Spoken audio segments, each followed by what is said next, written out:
Hello बच्चों, let's see this question.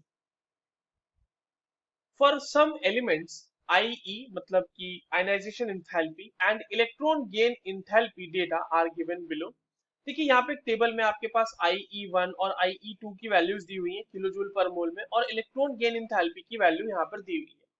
और पूछा ये जा रहा है कि which is the least reactive element.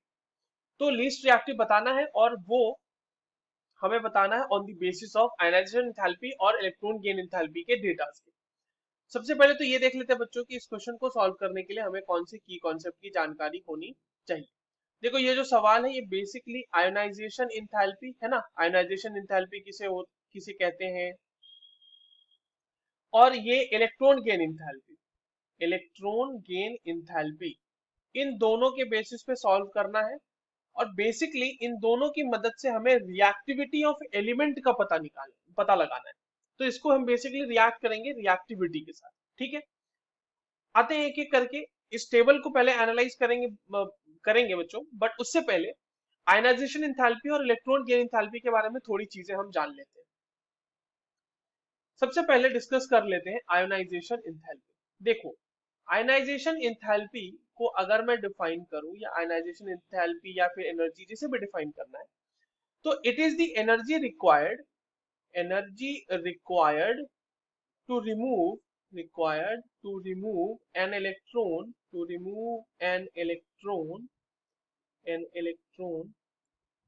from the outermost outermost shell of an isolated gaseous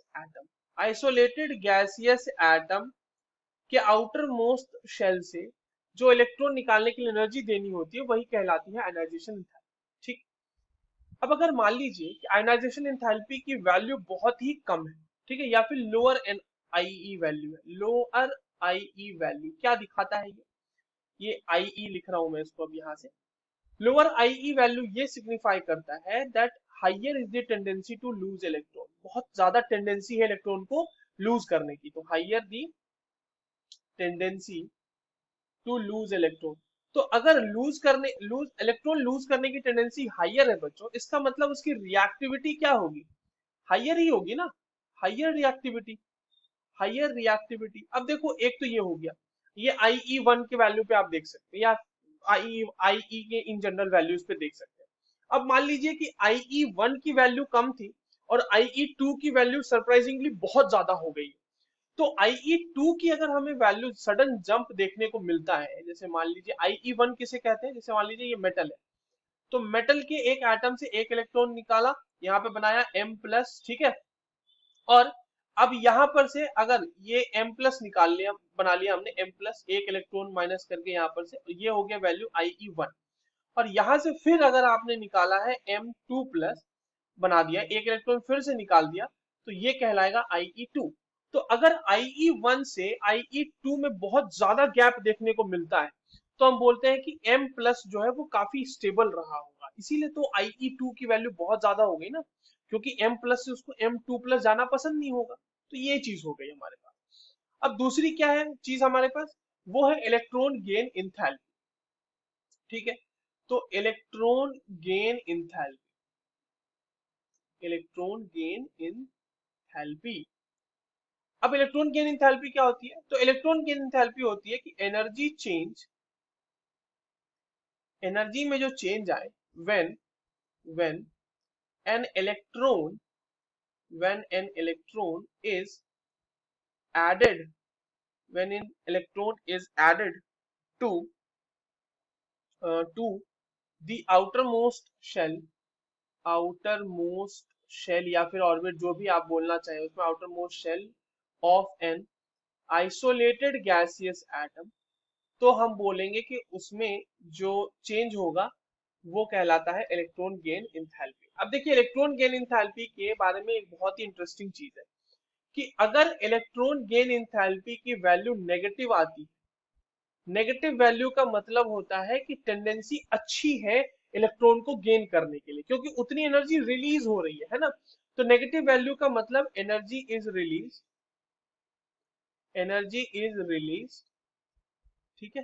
और जितना ज्यादा नेगेटिव होगा, higher the negative value, higher the value, negative value obviously, higher the negative value लिख लेता हूं मैं इसको, higher the negative value, higher is the tendency to gain electron, higher the tendency to gain electron, उतनी ही tendency होगी electron को gain करने की, टेंडेंसी टू गेन इलेक्ट्रॉन। ये बात समझ में आ गई हमारे पास। तो इसका मतलब इसकी भी रिएक्टिविटी क्या होगी, हाइयर ही होगी ना, हाइयर रिएक्टिविटी, हाइयर रिएक्टिविटी। अब आपको अगर लीस्ट रिएक्टिव पूछता है ना, लीस्ट रिएक्टिव, तो लीस्ट रिएक्टिव किसको बोलेंगे बच्चों, जिसके हाइयर वैल्यू हो आईई की भी value, high value for, high value of IE ionisation enthalpy की भी वैल्यू हाई है, और हाई वैल्यू है इलेक्ट्रॉन गेन इंथैल्पी की भी, high value of electron gain enthalpy, EGE जिसे लिख रहे हैं, तो उसको हम लोग लीस्ट रिएक्टिव की कैटेगरी में रखते हैं। क्योंकि अगर आईई कम है, आईई की वैल्यू कम है, तो उसकी इलेक्ट्रॉन गेन लूज करने की टेंडेंसी अच्छी खासी है, हो सकता है उसके आईई मतलब इलेक्ट्रॉन गेन इंथैल्पी की वैल्यू ना हो उतनी अच्छी, और इलेक्ट्रॉन गेन इंथैल्पी की अगर वैल्यू हमारे पास हाइयर नेगेटिव वैल्यू है, तो इसका मतलब उसके इलेक्ट्रॉन गेन करने की टेंडेंसी तो बहुत है ना, इसका मतलब उसकी रिएक्टिविटी भी अच्छी खासी होगी। अब हमारे पास जो टेबल है उसमें आते हैं। अब आप टेबल में एक एक करके सारे को एनालाइज करो। देखो पहला, पहले में आप देखो कि आईई की वैल्यू काफी कम दिख रही है हमें, आईई टू की भले ही वैल्यू बहुत ज्यादा है, बट क्योंकि हो सकता है कि यहाँ पर से जो आई मतलब एम प्लस बना होगा वो बहुत ज्यादा स्टेबल बन गया होगा, तो ये तो नहीं हो पाएगा लीस्ट एक्टिव, क्योंकि आईई की वैल्यू बहुत कम है ना। यहाँ पे पूरा देखो, यहाँ पे जितने भी हैं उसमें 520 और 419, वन और टू के लिए आईई की वैल्यू सबसे कम है, तो यानी ये तो रिएक्टिव है, यानी ये तो हमारे आंसर्स नहीं हो सकते। अब आते हैं हम अपने जो बाकी के दिए हुए हैं। थर्ड पे देखिए 1681, 1681 है इसका आयनाइजेशन एंथैल्पी, ठीक है कोई बात नहीं, बट आप इसके इलेक्ट्रॉन गेन एंथैल्पी की देखो, थर्ड और फोर्थ की, मतलब थर्ड की जो सबसे कम नेगेटिव वैल्यू, मतलब सबसे ज्यादा नेगेटिव वैल्यू है, और फोर्थ की उससे थोड़ी सी कम नेगेटिव वैल्यू, यानी इनके इलेक्ट्रॉन को गेन करने की टेंडेंसी बहुत होगी थर्ड और फोर्थ की, तो ये भी हमारे रिएक्टिव नहीं हो, मतलब लीस्ट रिएक्टिव के कैटेगरी में नहीं आएंगे। फोर्थ मतलब फिफ्थ और सिक्स्थ में देखिए, आप आसानी से देख सकते हैं फिफ्थ और सिक्स्थ में कि फिफ्थ के आईई की वैल्यू भी बहुत ज्यादा है, और इलेक्ट्रॉन गेन इंथैल्पी की वैल्यू पॉजिटिव है, पॉजिटिव इलेक्ट्रॉन गेन इंथैल्पी की वैल्यू, मैंने यहाँ पर लिखा नहीं sorry, positive electron gain enthalpy की अगर वैल्यू है बच्चों, इलेक्ट्रॉन गेन इंथैल्पी अगर पॉजिटिव वैल्यू है, तो इसका मतलब होता है कि एनर्जी इज प्रोवाइडेड, एनर्जी देनी पड़ रही है, energy is provided to add electron, electron add करने के लिए एनर्जी देनी पड़ रही है, तो उसकी मतलब उसकी टेंडेंसी नहीं होगी ना अच्छी खासी, लोअर टेंडेंसी होगी, lower tendency to accept electron, यानी कि रिएक्टिविटी कम। तो उसका सही आंसर क्या हो जाएगा बच्चों, ऑप्शन सॉरी एलिमेंट नंबर 5। तो जो 5 है वो हमारा least reactive element. I hope you understood this well, on the very best.